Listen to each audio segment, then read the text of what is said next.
जय हिंद students. Our today's topic is transcription. जी हाँ, जैसा कि आप सभी को पता है, the synthesis of mRNA from DNA is called transcription.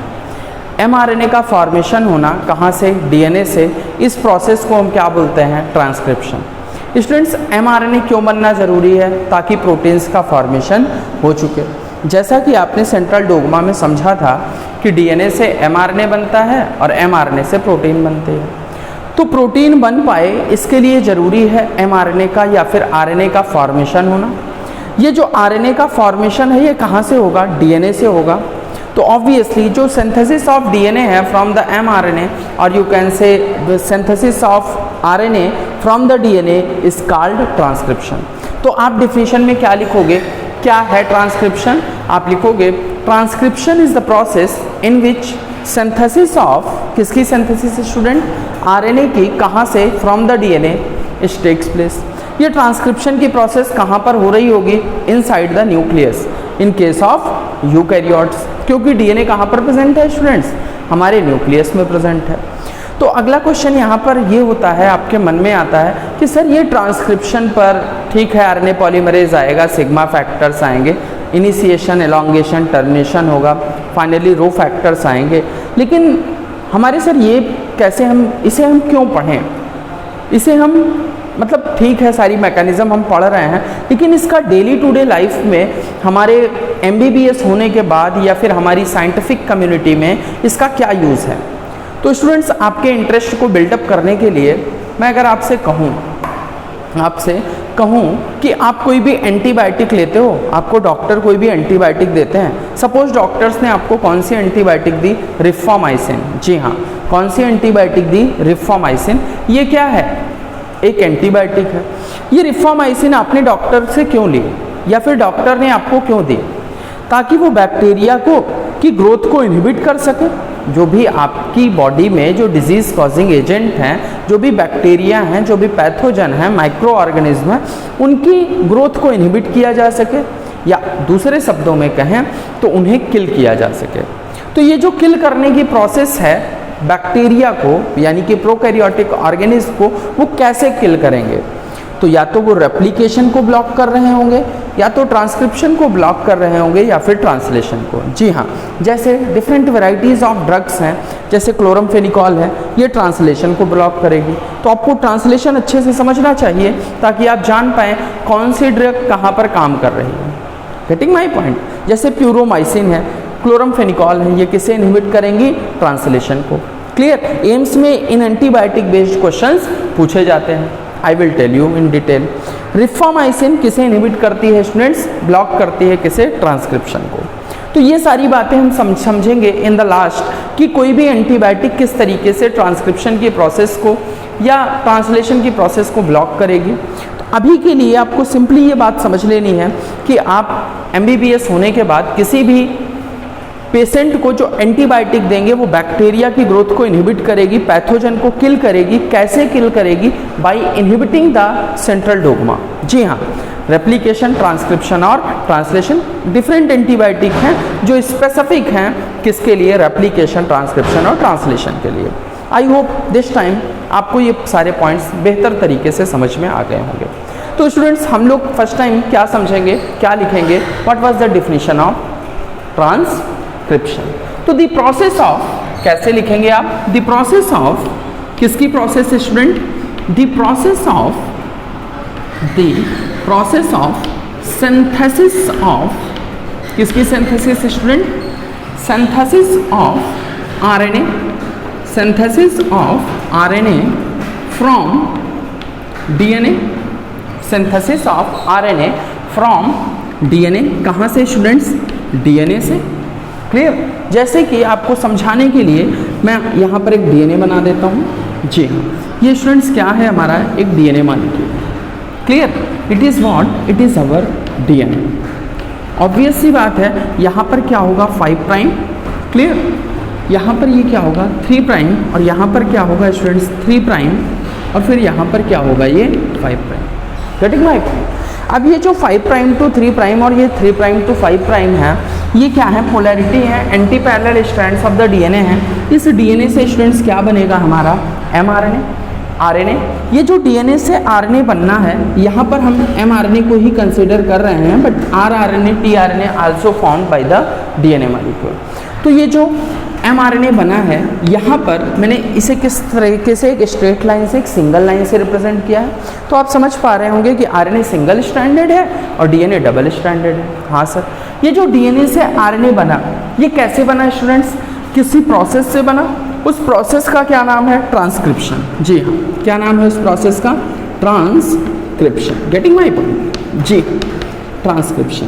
तो हमने ट्रांसक्रिप्शन कैसे होता है इस मैकेनिज्म को समझना है, तो सिंप्लीफाइड वे में आपने सीखा कि जो ट्रांसक्रिप्शन है ये कहाँ से हो रहा है, डीएनए से एमआरएनए बन रहा है। इस पूरी प्रोसेस को, एमआरएनए के फॉर्मेशन को हम क्या बोलते हैं, ट्रांसक्रिप्शन। यानी कि हमने डिफिनेशन में लिखा the process of synthesis of RNA, कहाँ से students, from the DNA. Clear, DNA, the process of synthesis of RNA from DNA is called transcription, is called transcription। इसे हम क्या बोलेंगे स्टूडेंट्स, ट्रांसक्रिप्शन बोलेंगे। एकदम सिंप्लीफाइड है, बहुत ही सिंप्लीफाइड वे में मैं आपको चीज़ों को समझाऊंगा ताकि आपको चीज़ें समझ में आए। स्टूडेंट्स यहाँ पर आप देख पा रहे होंगे दो स्ट्रैंड्स हैं। During the transcription there is only one strand of DNA will be transcribed into the RNA. जी हाँ, रेप्लिकेशन में आप देखते थे कि दोनों स्ट्रैंड ऑफ द डीएनए से डीएनए का फॉर्मेशन होता था। रेप्लिकेशन के प्रोसेस में, replication is what, synthesis of DNA. Replication में आपने सीखा था कि डीएनए से डीएनए का फॉर्मेशन होता है। क्लियर, और डीएनए का जब फॉर्मेशन होता था, क्या यहाँ पर एक ही स्ट्रैंड से डीएनए बनता था? जी नहीं, दोनों ही स्ट्रैंड डीएनए का फॉर्मेशन करते थे। But in the transcription, transcription की प्रोसेस में क्या है, आप गौर कर पा रहे हैं, during the transcription there is no use of both strand. जी हाँ, यहाँ पर दोनों स्ट्रैंड डीएनए के ट्रांसक्राइब नहीं होते हैं। क्यों नहीं होते हैं? बिकॉज कि अगर दोनों स्ट्रैंड से ट्रांसक्रिप्शन होगा तो ये आरएनए आरएनए हाइब्रिड्स बन जाएंगे, आरएनए डबल हेलिकल बन जाएगा और उन पर राइबोसोम्स की असेंबली नहीं हो पाएगी। As a result translation could not occur. तो आपको सिंपली क्या समझना है, transcriptions occurs only on one strand. Transcription students कहाँ पर होगा? ट्रांसक्रिप्शन किस स्ट्रैंड पर होगा? Occurs only on one strand, only on one strand. Student कितने स्ट्रैंड पर होता है? Only on the one strand. जी हाँ, किसी एक ही स्ट्रैंड पर होगा। जिस स्ट्रैंड पे होगा उसे हम क्या बोलते हैं? कोडिंग स्ट्रैंड बोलते हैं। क्यों एक स्ट्रैंड पे होगा? ताकि राइबोसोम्स एमआरएनए पर बाइंड कर सके और फर्दर ट्रांसलेशन कैरी आउट हो सके। क्लियर, ये वाई क्यों होता है, क्यों होता है, इसे भी डिटेल में हम कवर अप करेंगे। बट अभी के लिए एक बेसिक आउटलाइन, एक आपको मैकेनिज्म समझने से पहले आपको क्या क्या चीज़ें होती हैं उनकी एक लिटिल बिट इन्फॉर्मेशन दे दी जाए। तो आपको ये बात भी समझ में आ गई कि ट्रांसक्रिप्शन हमेशा कहाँ पर होता है students? On a one strand. Clear, जिस स्ट्रैंड पे होगा उसे टेम्पलेट बोलोगे। क्लियर, और जो जहाँ पर ट्रांसक्रिप्शन नहीं होगा उसे आप नॉन टेम्पलेट स्ट्रैंड बोलोगे। क्लियर, अब यहाँ पर आगे मूव ऑन करें हम, तो आपको पता है कि ये ट्रांसक्रिप्शन स्टूडेंट्स किसकी हेल्प से हो रहा होगा? एंजाइम की हेल्प से। तो यहाँ पर याद रखना है आपको कौन सा एंजाइम आएगा। डीएनए रेप्लिकेशन डीएनए पॉलीमरेजेस करते थे, तो आरएनए का फॉर्मेशन कौन करेगा? आरएनए पॉलीमरेज करेंगे। ऑब्वियसली ये जो प्रोसेस है ट्रांसक्रिप्शन की वो किससे कैरीड आउट हो रही होगी स्टूडेंट्स? आरएनए पॉलीमरेज एंजाइम की हेल्प से। किसकी हेल्प से स्टूडेंट्स? आरएनए पॉलीमरेज एंजाइम की हेल्प से। यद्यपि ये जो आरएनए पॉलीमरेज है यहाँ पर प्रोकैरियोट्स के केस में, ध्यान से समझें, प्रोकैरियोट्स और यूकैरियोट्स क्या दोनों में ट्रांसक्रिप्शन होता है? जी हाँ, दोनों में होता है। आपसे अगर कोई पूछे क्या बैक्टीरिया के अंदर ट्रांसक्रिप्शन हो रहा है, तो आपको कंसेप्ट अपने रॉक सॉलिड रखने हैं। कोई भी जो लिविंग ऑर्गेनिज्म है वो लिविंग तभी हो सकता है जब उसकी बॉडी में प्रोटीन की सिंथेसिस हो। जी हाँ, क्या बने? प्रोटीन। और प्रोटीन बनाने का एक ही तरीका है, central dogma of molecular biology, DNA से एमआरएनए और फिर एमआरएनए से प्रोटीन। Getting my point? तो जो ट्रांसक्रिप्शन है, रेप्लिकेशन है और ट्रांसलेशन है, ये फिनोमेना बैक्टीरिया में भी होंगे, ह्यूमन बींग्स में भी होंगे, लेकिन इनमें कुछ डिफरेंसेस हैं। इनमें कुछ डिफरेंसेस हैं, जैसे कि प्रोकैरियोट्स के केस में जो आरएनए है, पॉलीमरेज है, वो एक ही पॉलीमरेज है। मतलब कहने का, during the transcription in case of the prokaryotes, single RNA polymerase have ability to synthesize all the 3 kinds of RNAs। कहने का मतलब एक RNA polymerase आएगा और एक ही RNA polymerase mRNA, tRNA और rRNA तीनों टाइप के RNA का फॉर्मेशन कर देगा। ये बात मैंने आपको प्रीवियस वीडियो में rRNA, mRNA, tRNA के डिफरेंसेस में भी बताई थी। But in case of eukaryotes, RNA polymerase first, second और थर्ड, यानी कि यूकैरियोट्स में प्रोसेस कॉम्प्लेक्स है। वहाँ पर आरएनए पॉलीमरेज कितने टाइप के आएंगे यूकैरियोट्स में? 3 टाइप के आएंगे। कौन कौन से? आरआरएनए के लिए आरएनए पॉलीमरेज फर्स्ट और एमआरएनए के लिए polymerase RNA polymerase second, similarly tRNA के लिए आरएनए पॉलीमरेज थर्ड। तो आपको नोट डाउन करना है कि ये जो आरएनए पॉलीमरेज है, क्लियर, ये प्रोकैरियोट्स में सिंगल आरएनए पॉलीमरेज आएगा। मैं इसे नोट नहीं कर रहा हूँ, आप खुद से नोट कर लीजिए वीडियो को पॉज करके। तो आरएनए पॉलीमरेज प्रोकैरियोट्स में सिंगल आएगा और यूकैरियोट्स में 3 आएंगे। I am not writing these all things. तो स्टूडेंट्स, ये जो आरएनए पॉलीमरेज है, ये कैसा एंजाइम है, इसका नेचर कैसा है, ध्यान से समझें आप। इसे अपन क्या बोलते हैं? आरएनए पॉलीमरेज इज इसका नेचर कैसा है? It is a DNA dependent. कौन सा dependent students? DNA dependent RNA polymerase. जी हाँ, कैसा एंजाइम है ये? DNA dependent RNA polymerase. Sir इसका क्या मतलब हुआ डीएनए डिपेंडेंट आरएनए पॉलीमरेज का? देखिए, आरएनए पॉलीमरेज क्यों कहा हमने? बिकॉज कि ये किसका फॉर्मेशन कर रहा है? आरएनए का। सर ये बात समझ में आ गई, आरएनए पॉलीमरेज क्यों कहा। सर इसे डीएनए डिपेंडेंट क्यों कहा, इसे आरएनए डिपेंडेंट क्यों नहीं कहा? बिकॉज आप देख पा रहे हैं, ये जो हमारा एमआरएनए है, ये किससे बन रहा है? डीएनए से। जी हाँ, तो ये किस पर एमआरएनए जो है, ये एमआरएनए का जो स्ट्रैंड बनेगा, ये किसके कॉम्प्लीमेंट्री होगा? ऑब्वियसली डीएनए के। डीएनए ही एज अ टेम्पलेट वर्क करेगा। So it is called DNA dependent. और किसका फॉर्मेशन कर रहा है? आरएनए का। So it is RNA polymerase. Is it clear? Students, आपने समझ लिया कि इसे हम डीएनए डिपेंडेंट आरएनए पॉलीमरेज कहते हैं। यहीं पर एक पॉइंट और समझ लें, नीट के पॉइंट से काफ़ी इंपॉर्टेंट है। स्टूडेंट्स, ये वायरसेस में, जैसे हम बात करें कोविड वायरसेस की, किसकी बात करें स्टूडेंट्स? कोविड वायरसेस की, कोरोना वायरसेस की। तो स्टूडेंट्स, कोरोना के केस में कोविड वायरस जो है हमारा, एचआईवी वायरस जो है, या फिर जो टोबैको मोज़ैक वायरस हैं, उनमें तो सर जेनेटिक मटेरियल आरएनए होता है। तो सर वहाँ पर वो ट्रांसक्रिप्शन की प्रोसेस कैसे करेंगे, या फिर कैसे वो प्रोटीन को बनाएंगे? तो ध्यान से समझिए, कोविड वायरस में स्टूडेंट्स जीनोम उसका क्या है? आरएनए है। तो ऑब्वियसली वो आरएनए से क्या बनाएगा? डीएनए। और ये जो आरएनए से डीएनए बनेगा, वहाँ पर वो कैसा डीएनए होगा? सीडीएनए होगा, जिसे आप बोलते हो कॉम्प्लीमेंट्री डीएनए। क्लियर? मैं इसे यहाँ पर मेंशन नहीं कर रहा हूँ, आप समझ जाइएगा। कोरोना वायरसेस, कोविड वायरसेस, यानी कि जो भी रेट्रो वायरसेस हैं, उनमें जो जेनेटिक मटेरियल है वो क्या है? आरएनए है। तो आरएनए से क्या बनेगा? डीएनए बनेगा। वो डीएनए, उस डीएनए को हम क्या बोलते हैं? जो आरएनए से बनता है उसे हम बोलते हैं सीडीएनए। क्या बोलते हैं स्टूडेंट्स? सीडीएनए, यानी कि कॉम्प्लीमेंट्री डीएनए। तो ये जो एमआरएनए से सीडीएनए बनेगा, कॉम्प्लीमेंट्री डीएनए बनेगा, ये प्रोसेस क्या है? ट्रांसक्रिप्शन के जस्ट अपोजिट है। ध्यान से समझे, डीएनए से एमआरएनए बनना ट्रांसक्रिप्शन है। तो एमआरएनए से डीएनए बनना, एक्चुअली ये डीएनए ना होकर के इसे अपन क्या बोलते हैं? सीडीएनए। क्या बोलते हैं? सीडीएनए। मैं यहीं पे मेंशन कर दे रहा हूँ, आप समझ जाएंगे। सीडीएनए। इफ मैं अलग से नहीं बना रहा हूँ, आप इसे अलग से ड्रा कर सकते हो कॉपी पे। क्लियर?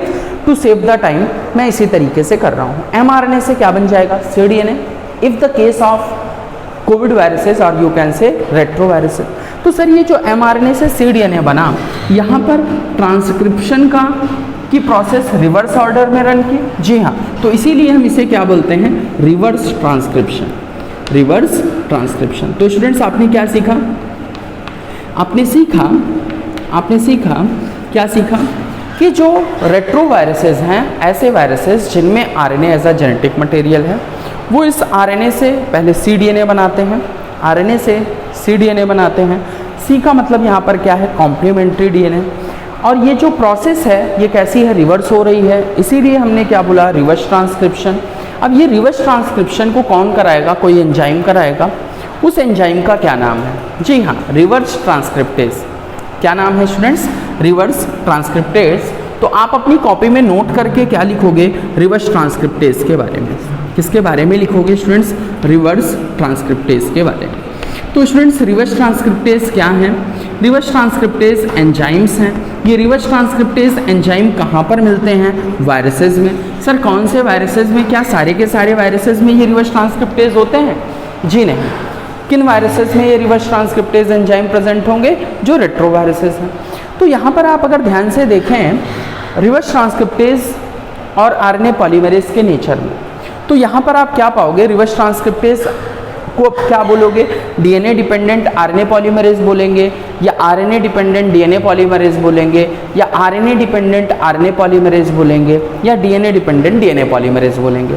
स्टूडेंट इस तरीके के क्वेश्चंस नीट में कई बार पूछे गए हैं।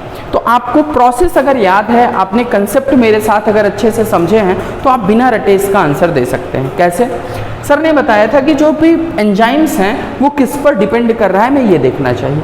तो स्टूडेंट्स रिवर्स ट्रांसक्रिप्टेज एंजाइम, ये जो रिवर्स ट्रांसक्रिप्टेज एंजाइम है ये क्या कर रहे हैं, रिवर्स ट्रांसक्रिप्शन कर रहे हैं। यानी कि ये क्या कर रहे हैं, आरएनए से cDNA का फॉर्मेशन कर रहे हैं इन रिवर्स डायरेक्शन। तो ये किस पर डिपेंड कर रहे हैं, किसे एज अ टेम्पलेट यूज कर रहे हैं इस आरएनए को। Getting my point. तो ये जो आरएनए है ये किस पर, रिवर्स ट्रांसक्रिप्टेज किस पर डिपेंड करेंगे, दे आर आरएनए डिपेंडेंट, जी हाँ, आरएनए डिपेंडेंट डीएनए पॉलीमरेजेस। ये कैसे हैं students, RNA dependent DNA polymerases हैं। ये स्टूडेंट्स नीट में डायरेक्ट हिट हो सकता है, तो प्लीज़ इस कंसेप्ट को आप बना करके रखेंगे ब्रेन में। तो ध्यान से फिर से रिकॉल कर रहा हूँ मैं, डीएनए पॉलीमरेज कैसा था सर, ये डीएनए से डीएनए बनाता था, तो इसे क्या बोलोगे, DNA dependent DNA polymerase. DNA replication में आप एक और एंजाइम पढ़ते थे, प्राइमेज। प्राइमेज क्या करता था स्टूडेंट्स, प्राइमर बनाता था। किस पर बनाता था, डीएनए पर। और ये प्राइमर क्या होते थे, आरएनए के शॉर्ट न्यूक्लियोटाइड सीक्वेंसेस होते थे। तो अगर कोई पूछे डीएनए कैसा है, तो डीएनए डिपेंडेंट डीएनए पॉलीमरेज है। प्राइमेज कैसा है, डीएनए डिपेंडेंट आरएनए पॉलीमरेज। जी हाँ, डीएनए डिपेंडेंट आरएनए पॉलीमरेज, कौन, प्राइमेज। और साथ साथ में आरएनए पॉलीमरेज भी कैसा है हमारा, डीएनए डिपेंडेंट आरएनए पॉलीमरेज। तो आपको कंसेप्ट समझ में आया कि जो आरएनए पॉलीमरेज है ये डीएनए पर डिपेंड करता है और आरएनए बनाता है। यही काम जैसा कि आरएनए पॉलीमरेज कर रहा है, इसी तरीके का काम during the replication primase enzyme भी करता है। तो प्राइमेज भी कैसा एंजाइम है students, DNA dependent RNA polymerase. Copy पे नोट कर लीजिए, मैं यहाँ पर लिखने ही रहा हूँ। फिर रिवर्स ट्रांसक्रिप्टेज एंजाइम कैसा है, ये आरएनए पर डिपेंड कर रहा है, so it is called RNA dependent. बना किसे रहा है, डीएनए को, सो it is called RNA dependent DNA polymerase. क्योंकि ये कौन सा डीएनए सिंथेसाइज कर रहा है, कॉम्प्लीमेंट्री डीएनए। तो आई होप कंसेप्ट्स आपके रॉक सॉलिड हो चुके हैं। स्टूडेंट्स अगर मैं आपसे पूछूं इन यूकैरियोट्स, किसमें, यूकैरियोट्स में जो रेप्लिकेशन की प्रोसेस है वो किस फेज में सेल साइकिल की होती है, तो आप कहोगे एस फेज में। स्टूडेंट्स मैं जितने पॉइंट बोल रहा हूँ आप वीडियो को पॉज करके नोट करते चलिए, क्योंकि ये सारे नीट एग्जाम्स में क्वेश्चंस पूछे जा चुके हैं या फिर पूछने की प्रोबेबिलिटी। क्लियर, सारी चीज़ों को मैं लिखूंगा तो वीडियो लॉन्ग हो जाएगी। क्लियर, आप एक्सप्लेनेशन मेरे से ले लो और चीज़ों को समझते जाओ, और जो पॉइंट्स आपको इंपॉर्टेंट लगे, समझ में आए, उनको जस्ट कॉपी पे नोट करिए। तो डीएनए रेप्लिकेशन की प्रोसेस किस फेज में होती थी, एस फेज में होती थी। क्लियर, अगर मैं आपसे पूछूं कि ट्रांसक्रिप्शन की प्रोसेस किस फेज में होती है, जी हाँ, ट्रांसक्रिप्शन की प्रोसेस आपको पता है G1, S, G2, M। Clear, these are the phases of cell cycle. अब मैं आपसे पूछ रहा हूँ कि ट्रांसक्रिप्शन की प्रोसेस किस phase of the cell cycle में होती है। Clear, getting my point. तो कहाँ पर होगी, एस फेज में तो डीएनए बनता है, तो ट्रांसक्रिप्शन किस में बनेगा students, the process of transcription occur into the G1 and G2 phase of the cell cycle. किस फेज में students, G1 and G2 phase of cell cycle. कहाँ पर होगी प्रोसेस ये, G1 and G2 phase of cell cycle. पढ़ चुके हैं आप सभी लोग, जी। G1 and G2 phase of the cell cycle. तो यहाँ पर अभी तक आपने क्या क्या पॉइंट्स पढ़ लिए हैं, जल्दी से रिकॉल करें। ट्रांसक्रिप्शन का मतलब क्या है स्टूडेंट्स? आरएनए की सिंथेसिस होना। किसकी हेल्प से होगा स्टूडेंट्स? आरएनए पॉलीमरेज की हेल्प से होगा। मेरे साथ साथ रिवाइज करें, ट्रांसक्रिप्शन दोनों स्ट्रैंड पे होगा या एक स्ट्रैंड पे होगा? ऑफ कोर्स एक ही स्ट्रैंड पे होगा। Only one strand will be get transcribe. DNA को ट्रांसक्राइब करने के लिए, आरएनए बनाने के लिए कौन सा एंजाइम होगा? RNA polymerase. ये कैसा एंजाइम है? DNA dependent RNA polymerase. क्या डीएनए डिपेंडेंट आरएनए पॉलीमरेज और भी कोई एंजाइम है? जी हाँ, प्राइमेज। नोट डाउन करें, primase is also a DNA dependent RNA polymerase. ये कहाँ पर यूज होता था? ये यूज होता था ड्यूरिंग द रेप्लिकेशन। नहीं देखा है अगर आपने रेप्लिकेशन का वीडियो, तो रेप्लिकेशन के कंसेप्ट्स के लिए मेरी रेप्लिकेशन की वीडियोस जरूर वॉच करें। अब यहाँ पर आपने देखा कि क्या सर जो कोविड वायरसेस हैं या रेट्रो वायरसेस हैं उनमें ट्रांसक्रिप्शन का फेनोमेनन होगा? जी हाँ होगा। तो वहाँ पर तो सर आरएनए पहले से बन चुका है, क्या आरएनए से डायरेक्ट प्रोटीन बन जाएगी? जी नहीं, उन्हें आरएनए से पहले क्या बनाना होगा? cDNA, ताकि वो अपने आप को स्टेबलाइज कर सकें, अपने सर्वाइवल को मेंटेन कर पाएँ। वायरसेस हमेशा होस्ट मशीनरी को यूज़ करेंगे for the survival of our life. Viruses are the connecting link between the living and non living. ये सारी बातें आपको पता है, नहीं पता है तो नोट डाउन कर लें। और यहाँ पर ये जो रिवर्स ट्रांसक्रिप्टेज एंजाइम है, ये क्या करेंगे? ये रिवर्स ट्रांसक्रिप्शन करेंगे। रिवर्स ट्रांसक्रिप्शन करने वाले एंजाइम का क्या नाम है? Reverse transcriptase. इसे sir RNA dependent DNA polymerase क्यों कहा? क्योंकि ये आरएनए पर डिपेंड करता है, ये आरएनए को एज अ टेम्पलेट यूज करता है और डीएनए का फॉर्मेशन करता है। स्टूडेंट, एक क्वेश्चन बेसिकली आपको और हमेशा से परेशान कर रहा होगा, डीएनए रेप्लिकेशन स्टूडेंट्स कैसी प्रोसेस है? Replication is a auto catalytic process. जी हाँ, रेप्लिकेशन कैसी प्रोसेस है? ऑटो कैटालिटिक प्रोसेस है। जबकि जो ट्रांसक्रिप्शन है ये कैसी है? हेट्रो कैटालिटिक प्रोसेस है। अच्छा, क्या ट्रांसक्रिप्शन में आप सर डीएनए सर ट्रांसक्रिप्शन और रेप्लिकेशन में क्या क्या डिफरेंसेस हैं और क्या सिमिलरिटी है? तो ध्यान से सुनिएगा। रेप्लिकेशन में complementary between the base pair होती थी। सर ये complementary between the base pair तो ट्रांसक्रिप्शन में भी होती है। जी हाँ, यहाँ पर भी होती है। बस डिफरेंस सिर्फ इतना है कि आरएनए के केस में एडेनिन किससे पेयर करेगा? यूरेसिल से रादर देन द थाइमिन। जी हाँ, complementary base pairing rule transcription में भी अप्लाई होता है। बट डिफरेंस स्टूडेंट सिर्फ इतना है कि ट्रांसक्रिप्शन की प्रोसेस में जो आरएनए है वहाँ पर थाइमिन की जगह पर डीएनए आ जाएगा। बट सर डिफरेंस क्या है? ये तो सिमिलरिटी हो गई। स्टूडेंट, डिफरेंस ये है कि रेप्लिकेशन दोनों स्ट्रैंड पे होता था, जबकि ट्रांसक्रिप्शन एक स्ट्रैंड पे होता है। इसे हम अच्छे से अभी समझा हमने। क्लियर? ऐसा क्यों एक ही स्ट्रैंड पर होता है? ताकि प्रोटीन्स का फॉर्मेशन हो पाए, ट्रांसलेशनल मशीनरी रन कर सके। क्लियर? फिर इसके बाद सर बात आई कि क्या सर यहाँ पर during the process of transcription there is a use of primer? जी नहीं, ये ट्रांसक्रिप्शन की प्रोसेस के लिए हमें प्राइमर की ज़रूरत नहीं होती है। तो आपको स्टेटमेंट मिलते हैं, आपको मतलब चूज़ करना होता है कि कौन सा स्टेटमेंट करेक्ट है। तो ये सारे पॉइंट्स आपको बड़ी बारीकी से समझ के रखने हैं कि जो ट्रांसक्रिप्शन की प्रोसेस है, अगर मैं आपसे कहूँ कि इसमें क्या प्राइमर की ज़रूरत होती है, तो आप कहोगे of course there is no use of primer. There is no use of primer, कि यहाँ पर कोई भी यूज़ नहीं है प्राइमर का। नो प्राइमर यूज़, या फिर आप लिख सकते हैं no use of primer. Students, क्योंकि ट्रांसक्रिप्शन की प्रोसेस में प्राइमर का यूज़ नहीं हो रहा है, जबकि रेप्लिकेशन में होता था। तो रेप्लिकेशन कैसी हो गई? प्राइमर डिपेंडेंट प्रोसेस हो गई। ट्रांसक्रिप्शन में आरएनए प्राइमर का यूज़ नहीं होता है, प्राइमेज का यूज़ नहीं होता है, इसलिए इसे हम क्या बोलते हैं? Transcription is a primer independent process. कैसी प्रोसेस है स्टूडेंट्स? Primer independent process. कैसी है? Primer independent process. कैसी प्रोसेस है students? Primer independent process. Getting my point? जी हाँ, अच्छे से आपको चीज़ें समझ में आ रही होंगी। स्टूडेंट्स, आपने पढ़ा होगा during the replication DNA behaves as a autocatalytic molecule, but during the transcription RNA, during the transcription this DNA will behave as a heterocatalytic molecule। Question ध्यान से समझें, आपसे नीट में यहाँ से क्वेश्चन आया है, प्लीज़ इस पॉइंट पे फोकस करेंगे, यहाँ से आपको क्वेश्चंस मिलेंगे एग्जाम में। तो स्टूडेंट्स कंफ्यूज होते हैं, रटते हैं, आप समझेंगे इस पॉइंट को, किस पॉइंट को? ड्यूरिंग रेप्लिकेशन, आपसे मैं क्वेश्चन पूछ लूँ पहले, फिर आप इस बात को समझें। जी हाँ, चलिए क्वेश्चन समझते हुए। नीट में एक बार स्टूडेंट्स क्वेश्चन पूछा गया था कि डीएनए बिहेव्स एज अ, बड़ी सी लैंग्वेज बना दी थी उन्होंने, मैं इसे शॉर्ट में कर रहा हूँ। आपसे पूछा जाए DNA can behave as a, DNA can behave as, किसकी तरीके से बिहेव करता है, किसकी तरीके से व्यवहार करता है? आपको ऑप्शंस में दे दिया जाए, ऑटो कैटालिटिक मॉलिक्यूल, कैसा है ये? ऑटो कैटालिटिक मॉलिक्यूल है। क्लियर? आपको बी ऑप्शन दे दिया जाए कि ये हेट्रो कैटालिटिक मॉलिक्यूल है। कैसा मॉलिक्यूल है स्टूडेंट्स? हेट्रो कैटालिटिक मॉलिक्यूल है। हेट्रो कैटालिटिक मॉलिक्यूल की तरीके से बिहेव करता है। आपको ऑप्शन दे दिया जाए it can behave as a auto catalytic molecule and hetero catalytic molecule. किसकी तरीके से students? Auto catalytic molecules and hetero catalytic molecule. Clear? समझ पा रहे होंगे? हेट्रो कैटालिटिक मॉलिक्यूल समझ जाइएगा।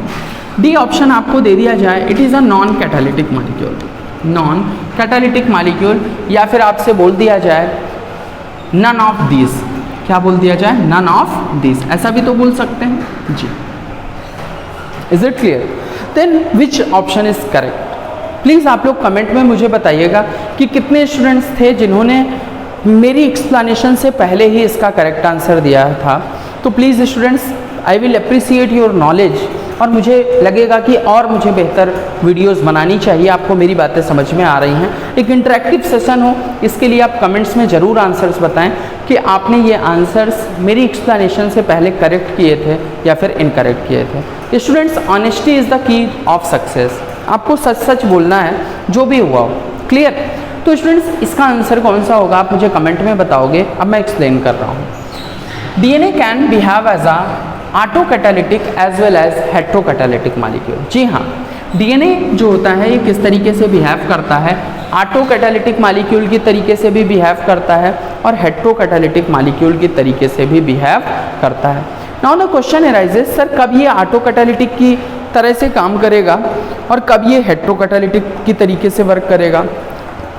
यानी कि ये जो हमारा डीएनए मॉलिक्यूल है, वंडरफुल मॉलिक्यूल है, सर ये ऐसा तो नहीं है कि मंडे ट्यूसडे ऑटो कैटालिटिक है, rest of the days hetero catalytic है और कुछ दिन रेस्ट करता हो। जी नहीं, ऐसा बिल्कुल भी नहीं है। ध्यान से समझें इस प्रोसेस को। आपने पढ़ा है, थोड़ा सा लॉजिक अप्लाई करें, सोचने की कोशिश करें। स्टूडेंट्स, ये जो डीएनए है, डीएनए पर फर्स्ट पॉइंट आपको याद रखना है, ये ऑटो कैटालिटिक भी है और हेट्रो कैटालिटिक भी है। कैसा है स्टूडेंट्स? ये auto catalytic as well as hetero catalytic, auto catalytic as well as hetero catalytic दोनों है। सर ये तो हमें क्वेश्चन से समझ में आ गया था कि ये ऑटो कैटालिटिक भी है और हेट्रो कैटालिटिक है, बट हमें सर ये नहीं समझ में आ रहा कि कैसे। क्लियर?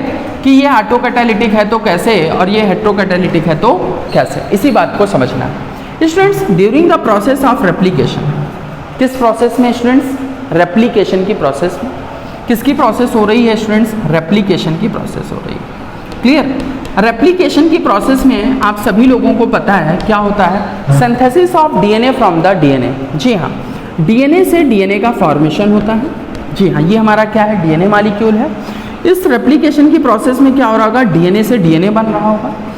इसे हम इस तरीके से रिप्रेजेंट कर सकते हैं, या फिर दूसरा तरीका इसे रिप्रेजेंट करने का ये भी है कि ये जो डीएनए से डीएनए बन रहा है, इसके बीच में जो प्रोसेस हो रही है उस प्रोसेस को अपन क्या बोलते हैं students? Replication.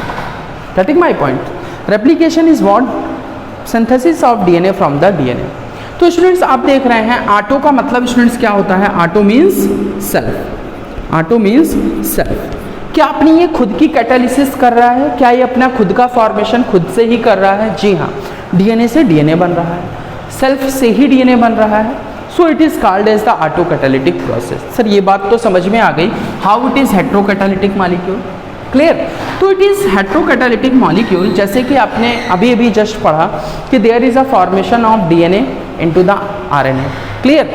During the transcription, कहाँ पर स्टूडेंट्स? ट्रांसक्रिप्शन में। कहाँ पर स्टूडेंट्स?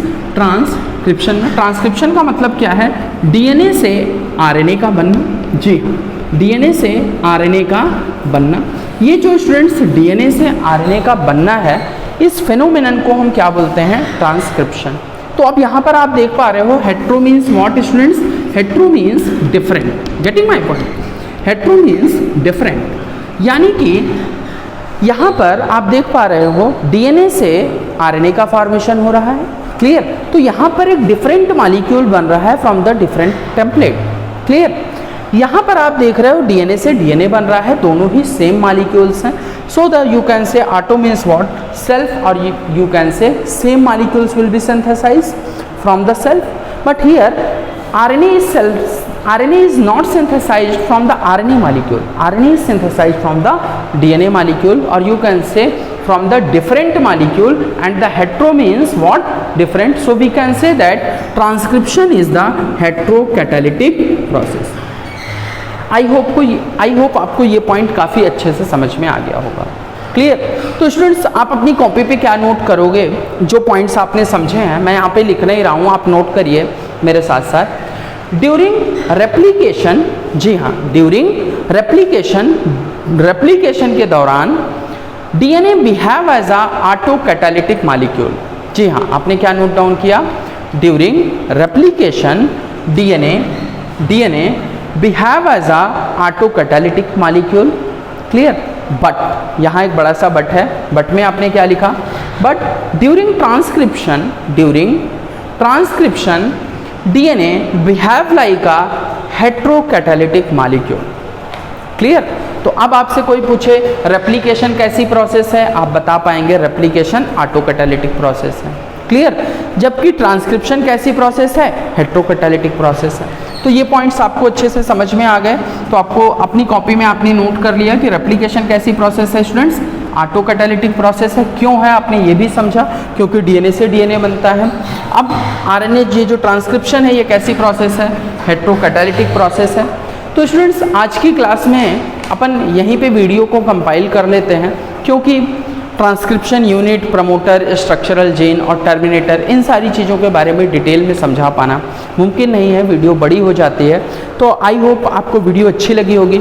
अगर आप चाहते हैं कि मैं ट्रांसक्रिप्शन यूनिट मैकेनिज्म में, यानी कि जैसे कि आपको पता है प्रमोटर से आरएनए पॉलीमरेज बाइंड करते हैं, और ये प्रमोटर्स जो आरएनए पॉलीमरेज हैं इनमें प्रेजेंट होते हैं सिग्मा फैक्टर्स, इनको हम होलो एंजाइम बोलते हैं। क्लियर? और फिर इसके बाद में इनिशिएशन, एलोंगेशन और टर्मिनेशन होता है। फाइनली जब टर्मिनेशन होगा देन यहाँ पर आप देखेंगे टर्टस कॉम्प्लेक्स बनेंगे।